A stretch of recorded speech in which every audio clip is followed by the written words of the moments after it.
keputusan untuk membatalkan hasratnya untuk melamar anak Imam, Mak Umi. Saya tak mampu nak menghalang keputusan dia.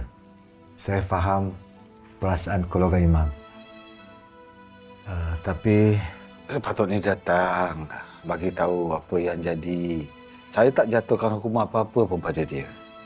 Patutnya dia datang jumpa kami ataupun jumpa Marissa terus terang dengan dia. Pakcik, sebenarnya Noah malu. Dia tak sanggup nak berhadapan dengan keluarga pakcik maupun dengan Marissa sendiri. Saya datang sini nak minta maaf bagi pihak Noah. Pakcik.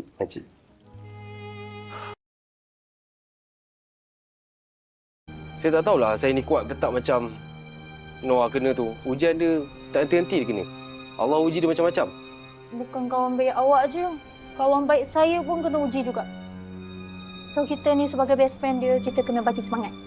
Noah perlukan awak, Marissa perlukan saya. Tapi saya perlu awak.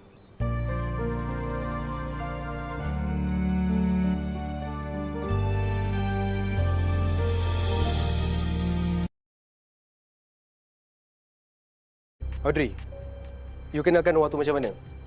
Selepas you kecewakan dia, dia ambil masa berapa lama untuk dia pulih? Sekarang ni dia kecewa lagi. Then, you fahamkan sekarang keadaan dia macam mana? I cuma nak jumpa dia untuk kali terakhir. I akan pergi jauh dari sini.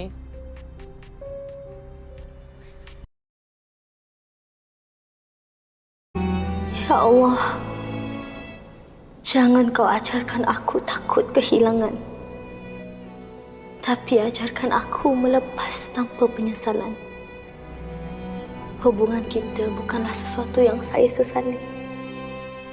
Pada kenyataannya, itu mengajarkan saya banyak tentang diri sendiri. Terima kasih telah hadir di hidup saya.